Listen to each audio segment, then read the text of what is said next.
Shehera police સ્ટેશનમાં આગામી રમજાન અને હોળી પર્વને ધ્યાનમાં રાખી શાંતિ સમિતિની બેઠક મળી હતી। પંચમહાલ જિલ્લાના શહેરા ખાતે આવેલા શહેરા પોલીસ સ્ટેશનમાં આગામી રમજાન અને હોળી પર્વને ધ્યાનમાં રાખી શાંતિ સમિતિની બેઠક યોજાઈ હતી। બેઠક દરમિયાન તહેવારોને શાંતિપૂર્ણ અને સૌહાર્દપૂર્ણ વાતાવરણમાં ઉજવાય તે માટે માર્ગદર્શિકા આપવામાં આવી હતી। દરેક સમાજના આગેવાનોને અપીલ કરવામાં આવી છે કે અફવાઓથી દૂર રહી સત્ય માહિતી પર વિશ્વાસ રાખે અને કોઈ પણ વિવાદાસ્પદ પરિસ્થિતિ સર્જાય તો તરત જ પોલીસને જાણ કરે। પોલીસ અધિકારીઓ ખાસ કરીને 112 ઇમરજન્સી હેલ્પલાઇન વિશે માહિતી આપી અને જણાવ્યું હતું કે કોઈ પણ ઘટના જણાય તો માત્ર 112 ડાયલ કરતા ગણતરીની સેકન્ડોમાં પોલીસ મદદ માટે પહોંચી શકે છે।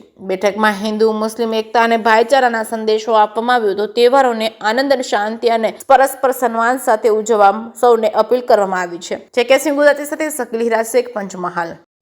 આજરોજ શહેરા પોલીસ સ્ટેશનમાં શાંતિ સમિતિની મિટિંગ યોજવામાં આવી હતી।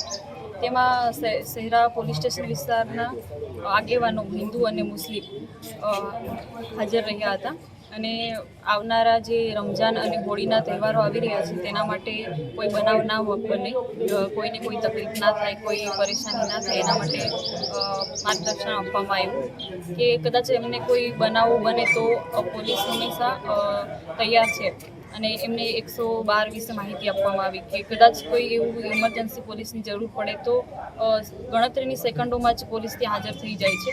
અને હવે આ બંને તહેવારોમાં હિન્દુ મુસ્લિમની એકતા જળવાઈ રહી અને કોઈ એવો બનાવ ના બને એના માટે માર્ગદર્શન આપવામાં આવ્યું, સૂચના કરવામાં આવી। આગેવાનોનો એ બહુ સહકાર હતો અને આ મિટિંગ આજરોજ યોજવામાં આવી। આપનું નામ? PS party, Shahera police station.